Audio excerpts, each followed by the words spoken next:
ആ എന്തിന്റെ കായാണ് ആ മരത്തിന്റെ കായ? ആ അത് എന്നിട്ട് വിൽക്കാനല്ലേ? 5 മണിയാവും, വൈകുന്നേരം 5 മണിക്ക് അവർ തിരിച്ചു വരുള്ളൂ. അപ്പൊ അതിൻ്റെ ഉള്ളിലോട്ട് പോവാണ്. അവർക്കുള്ള ഭക്ഷണവും കാര്യങ്ങളൊക്കെ അവരെ കൊണ്ടുപോകേണ്ട പോവാണ്.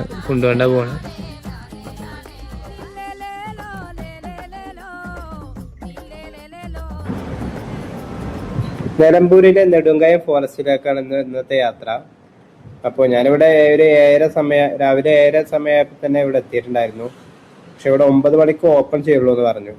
അപ്പോൾ ഇവിടുത്തെ കുറച്ച് ചുറ്റിപ്പറ്റിയുള്ള കാഴ്ചകളൊക്കെ കണ്ട് ഒരു 9 മണി വരെ വെയിറ്റ് ചെയ്യാൻ വേണ്ടി നിന്നു.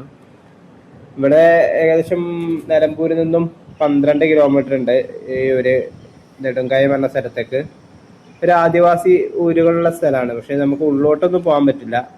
ഇവിടുന്ന് ഈ എൻട്രൻസിൽ നിന്ന് ഏകദേശം 2 കിലോമീറ്റർ മാത്രമേ ഉള്ളോട്ട് പോകാൻ പറ്റുള്ളൂ. പിന്നെ അവിടുന്ന് അങ്ങോട്ട് അലൗഡല്ല, പബ്ലിക്കിനെ അലൗഡല്ല. അപ്പോൾ ആ ഒരു സ്ഥലം കാണാൻ വേണ്ടി മുമ്പ് ഞാൻ വന്നിട്ടുണ്ട്, വീഡിയോ ഒന്നും എടുത്തിട്ടില്ലായിരുന്നു. അപ്പോൾ ഒന്ന് വീഡിയോ എടുക്കാമെന്ന് വിചാരിച്ച് വന്നതാണ്. അപ്പോൾ ഇന്നത്തെ യാത്രയിലേക്ക് എല്ലാവർക്കും സ്വാഗതം.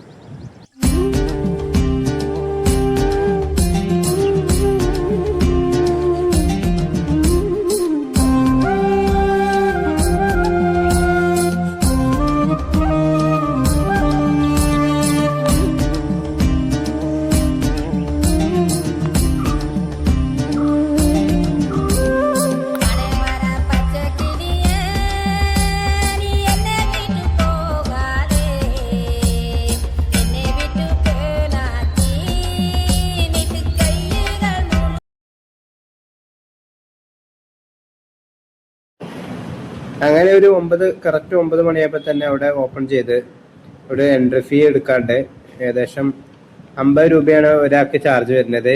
പ്ലസ് വണ്ടി ഉണ്ടെന്നുണ്ടെങ്കിൽ എൻ്റെ അടുത്ത് ബൈക്കായിരുന്നു, അപ്പോൾ ബൈക്കിന് 50 രൂപ, അങ്ങനെ 100 രൂപയാണ് എൻട്രി ഫീസ് വന്നത്. പിന്നെ ക്യാമറ ഉണ്ടെങ്കിൽ അതിന് എക്സ്ട്രാ ചാർജ് വരുന്നുണ്ട്, എത്രയാണെന്ന് എനിക്കറിയില്ല.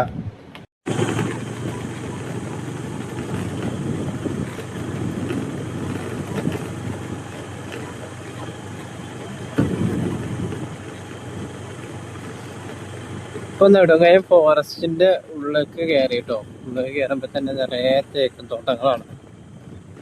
ഇത് ബ്രിട്ടീഷുകാരുടെ കാലത്ത് വെച്ച് പിടിപ്പിച്ചതാവാനാണ് സാധ്യത. കാരണം അന്നത്തെ കാലത്ത് കപ്പലും കാര്യങ്ങളൊക്കെ ഉണ്ടാക്കാൻ വേണ്ടിയിട്ട് അവര് വെച്ച് പിടിപ്പിച്ചതാവാനാണ് സാധ്യത. കാരണം അത്രത്തോളം ഉണ്ട് ഇവിടെ തേക്കും തോട്ടം. നിലമ്പൂരാണല്ലോ. നിലമ്പൂരിൽ നിന്ന് ഈ കരുളായി റേഞ്ചിന്റെ ഭാഗമായിട്ടുള്ളതാണ് ഈ നെടുങ്കായം ഫോറസ്റ്റ്. നിലമ്പൂരിന്റെ ഏകദേശം 12 കിലോമീറ്റർ ആണ് ഈ നെടുങ്കായത്തേക്കുള്ള. കരുളായിക്ക് അവിടുന്ന് 7 കിലോമീറ്റർ ആയിട്ടേ ഉള്ളൂ.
ഇവിടെ ആയിരുന്നു ഇന്നാള് മറ്റേ കടുവ എന്നെ കണ്ടീനെ ഈ ഒരു പാറിൻ്റെ മുകളിലായിട്ട്. നമ്മളാ പോകുന്ന സ്ഥലത്ത് തന്നെയാണിത്. ഉണ്ടല്ലേ, നമ്മളാ എൻട്രൻസ് കഴിഞ്ഞ് ഏകദേശം ഒരു കിലോമീറ്റർ ഉണ്ട് ഉള്ളിലേക്ക്. അതായത് ആ ഒരു പാലും ഇവരെ താമസിക്കുന്ന ഏരിയ ഒക്കെ കാണണമെന്നുണ്ടെങ്കിൽ ഏകദേശം ഒരു കിലോമീറ്റർ ഉള്ളോട്ട് പോരണം.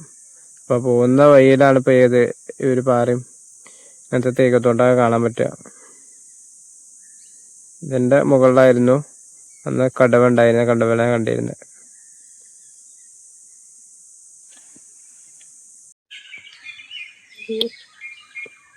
പോകുന്ന ഒരു വഴിയിൽ നമ്മൾ കണ്ടതാണ് ഇത്. തേക്കുകൾ മുറിച്ചിട്ട് ലേലത്തിന് വെക്കാൻ വേണ്ടിയിട്ടായിരിക്കും.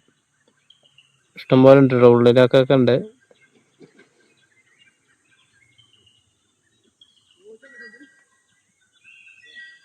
നമ്മൾ ഓരോന്നിനും നമ്പർ എന്തൊക്കെ ഇട്ടിട്ടുണ്ട്, അല്ലെങ്കിൽ അവരെ പെട്ടെന്ന് മനസ്സിലാവാൻ വേണ്ടിയിട്ടായിരിക്കും. നിലമ്പൂർ തേക്കിന് ഓൾറെഡി നമുക്കറിയാലോ, ഭയങ്കര റേറ്റ് കൂടുതലായിരിക്കും, ഡിമാൻഡ് കൂടുതലാണ്.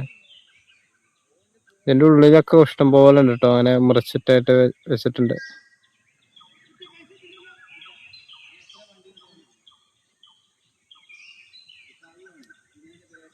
പിന്നെ ഒരു പക്ഷികളെ സൗണ്ടൊക്കെ കേൾക്കട്ടോ. ഞാൻ ഫസ്റ്റ് കയറിയത് ഞാനാണ് ആദ്യം 9 മണിക്ക്. ഞാനൊരു 7 ടൈമിൽ തന്നെ ഇവിടെ നിന്നിട്ടുണ്ടായിരുന്നു. അപ്പോൾ 9 മണിക്ക് സ്റ്റാർട്ട് ചെയ്യുള്ളൂ എന്ന് പറഞ്ഞപ്പോൾ കുറച്ച് നേരം ഇവിടെ പുറത്ത് നിന്ന് ആ പോകുന്ന ആളുകളെ കണ്ടില്ല. അവരിവിടെ താമസിക്കുന്ന ആളുകളെ. കാരണം ഇവിടെ ജസ്റ്റ് കുറച്ചേ ഉള്ളൂ ഇവിടെ നേരെ അങ്ങാടിക്ക്, നമ്മളെ കരളായ അങ്ങാടിക്ക് ഒരു 4 കിലോമീറ്റർ ഉണ്ടാവുള്ളൂ. പക്ഷെ നമ്മളെ ഒരു കാട് ഏരിയ നമുക്ക് പെട്ടെന്ന് മനസ്സിലാകാൻ കഴിയും. ഒരു പാലം കടന്ന് ആ പാലം കടക്കുന്നതോടുകൂടി കാടിന് തുടങ്ങുകയാണ്, സ്റ്റാർട്ട് ചെയ്യാണ്.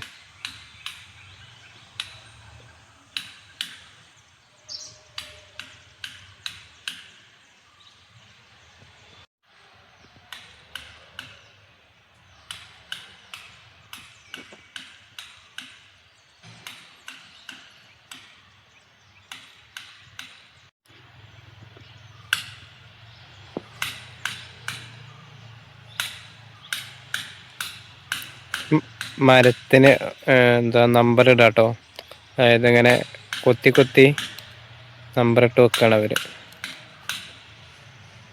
ഞാൻ്റെ ഒരു മോഡൽ ഞാൻ കാണിച്ചു തരാം. എന്താണ്ടില്ലേ, ഇവര് നമ്പർ ഇട്ട് വെക്കാണ്. ഇപ്പൊ 2, 6, 8, 7 എന്ന് എഴുതി വെച്ചിട്ടുണ്ടല്ലേ. ഇത് തേക്കല്ല കേട്ടോ, ഇത് വേറെ ഏതാ ഒരു മരമാണ്, മഹാഗണിയോ എന്താ തോന്നുന്നു.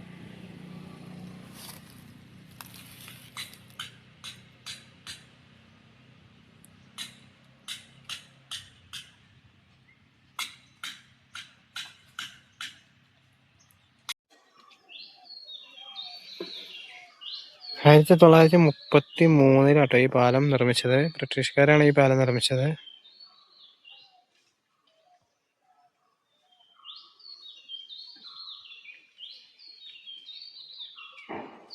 ഇരുമ്പ് പാലാട്ടത്.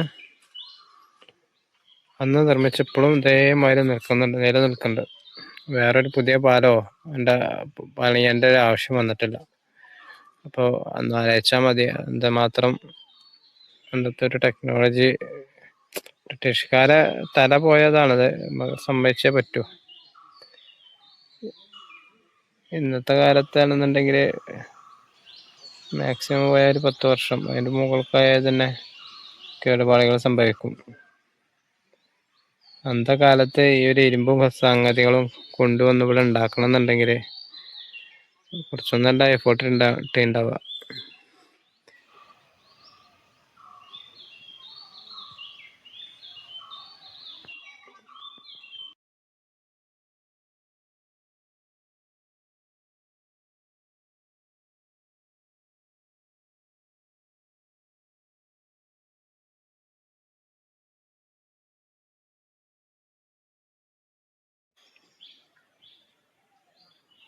കണ്ടില്ല, വലിയൊരു മരം, അലാക്കിൻ്റെ മരം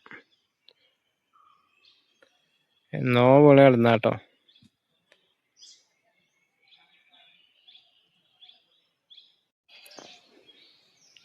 ഇവിടെ ഒരു ബോർഡ് വെച്ചിട്ടുണ്ട്, അപകട മേഖല 1938 ഇംഗ്ലീഷുകാരനായ ഫോറസ്റ്റ് എഞ്ചിനീയർ കയത്തിൽ മുങ്ങി മരിച്ചതാണ് രേഖാമൂലമുള്ള ആദ്യത്തെ വിവരം. അവിടെ ഒരു സായിപ്പാണുള്ളത് തുടങ്ങിയത്, തുടക്കം വെച്ചത് ഈ ഒരു തേക്കുംതോട്ടം വെച്ച് പിടിച്ചതൊക്കെ മൂപ്പരാണ്, എന്താ ഡോൺസൺ സാഹിബ്. അപ്പോ മൂപ്പര് ഇവിടെ തന്നെ ഈ ഒരു പുഴയിൽ തന്നെ മുങ്ങി മരിച്ചതും ഇവിടെ തന്നെ അടക്കം ചെയ്തിട്ടുണ്ട്. അത് ഞാൻ കാണിച്ചു തരുന്നുണ്ട്. അപ്പോൾ പുഴയിലേക്കൊന്നും ഇറങ്ങാൻ പറ്റില്ല. കുറച്ച് മുമ്പ് വന്നൊക്കെ പറ്റീനു. പുഴയിലേക്ക് ഇറങ്ങാൻ പറ്റിയില്ലെങ്കിലും അതായത് ജസ്റ്റ് ഒന്ന് ആ ഒരു ഭാഗത്തേക്ക് ഒന്ന് പോകാനൊക്കെ പറ്റീനു. അപ്പോൾ അതൊന്നും പറ്റില്ല. അപകടം കൊണ്ട് മഴക്കാലത്തേക്കാരും കൂടുതൽ അപകടം ഉണ്ടാവുക. ഇപ്പോൾ അത്ര വെള്ളമൊന്നുമില്ല, പക്ഷെ നമുക്ക് ഇവിടുത്തെ സ്ഥിതികളൊന്നും നമുക്കറിയില്ലല്ലോ. പുഴ ആകുമ്പോൾ എവിടെ ഒഴുക്കുന്നൊന്നും നമുക്കറിയില്ല. പിന്നെ ബോർഡിൽ തന്നെ എഴുതിയിട്ടുണ്ട് വേറെ 3-4 കുട്ടികളും മരിച്ചിട്ടുണ്ട്. അപ്പോൾ പിന്നെ അതുകൊണ്ടായിരിക്കും എല്ലാം ഒഴിവാക്കിയത്, ഇറങ്ങണൊക്കെ.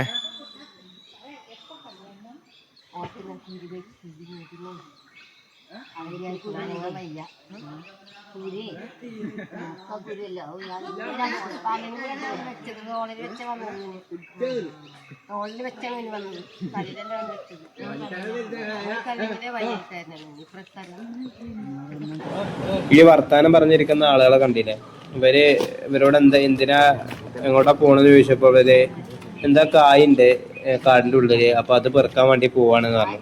അപ്പൊ ഞാൻ എപ്പോഴാ തിരിച്ചു വരാന്ന് ചോദിച്ചപ്പോ ഒരു വൈകുന്നേരം ഒരു 5 മണിയൊക്കെ ആവും. അപ്പൊ അതിനുള്ള ഫുഡും കാര്യങ്ങളൊക്കെയാണ് അവർ സഞ്ചിയിലൊക്കെ കരുതിയിട്ടുള്ളത്. അപ്പൊ ഞാൻ തേനെടുക്കാനാന്ന് ചോദിച്ചപ്പോ തേനെടുക്കാനല്ല, എന്തോ ഒരു കായ എന്താണെന്ന് പറഞ്ഞു. അപ്പോൾ ഇവർക്ക് ആ വിറ്റാല് പൈസ കിട്ടുമെന്നാ തോന്നണേ. അപ്പൊ അതിന് വേണ്ടിട്ട് ഇവിടെ രാവിലെ 8 മണിയായിട്ട് ആയിട്ടുള്ളൂ, ഇപ്പൊ തന്നെ പോവാണ്. എന്നിട്ട് വൈകുന്നേരം 5 മണിക്ക് അവർ തിരിച്ചു വരുള്ളൂ എന്ന് പറഞ്ഞു.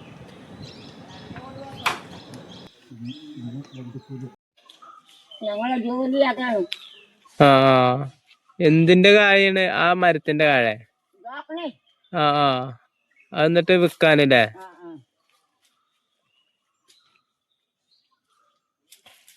അപ്പൊ ഫുഡ് നിങ്ങൾ കൊണ്ടാണ്ട് പോലാ?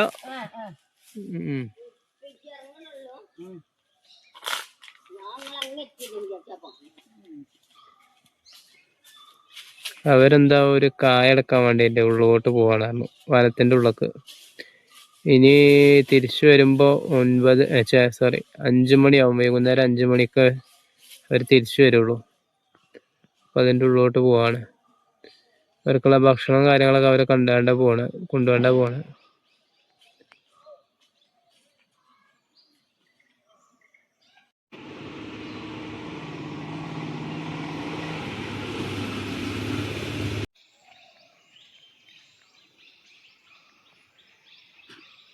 ഇതാണ് അങ്ങേര്, മിസ്റ്റർ ES ഡോസൺ IFES 1897-1938. 1938 ഇയാൾ മരിച്ചത് തോന്നുന്നു. അപ്പോൾ ഇവിടെയാണ് മൂപ്പര് അടക്കം ചെയ്തിട്ടുള്ളത് കേട്ടോ.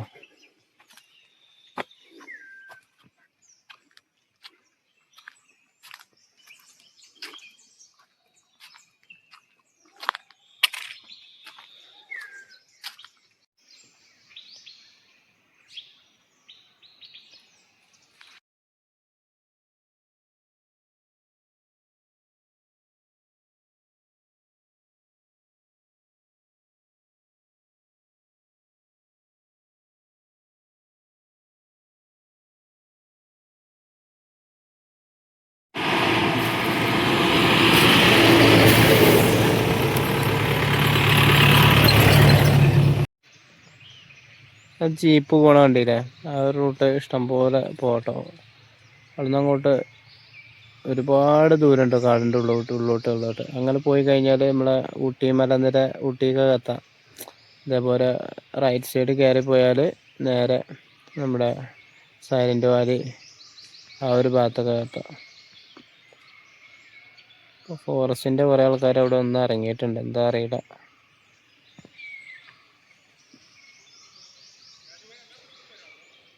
എനിക്ക് അതിൻ്റെ ഉള്ളിലോട്ട് പോകാൻ ഭയങ്കര ആഗ്രഹമുണ്ട്, പക്ഷെ എങ്ങനെയെങ്കിലും അത് സാധിക്കാന്നുള്ളതാണ്.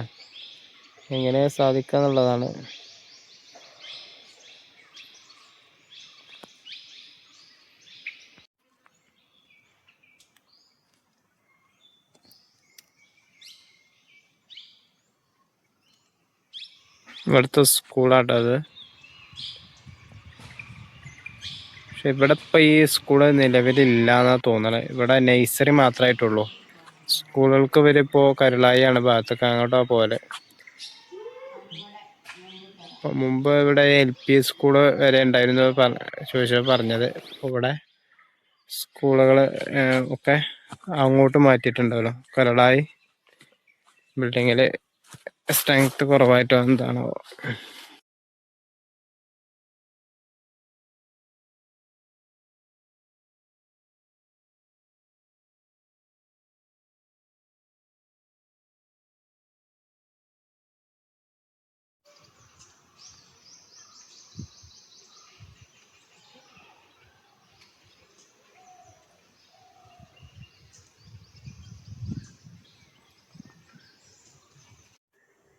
ഇവിടുത്തെ ഇലക്ട്രിക് പോസ്റ്റ് കണ്ടില്ലേ, ആന കുത്തിമറിച്ചിട്ടൊന്ന് എഴുതിയിട്ട് കാരം കമ്പി ഉള്ളിൽ ചുറ്റിയാണ്. ഏകദേശം പകുതി വരെ അങ്ങനെ ചുറ്റിയിട്ടുണ്ട് കേട്ടോ. ആനകൾ മറിച്ചിട്ടൊന്ന് എഴുതിയിട്ടായിരിക്കും. നെടുങ്കയത്തെ കാഴ്ചകൾ ഇവിടെ അവസാനിക്കുകയാണ്. മറ്റൊരു വീഡിയോയുമായി വീണ്ടും കാണാം.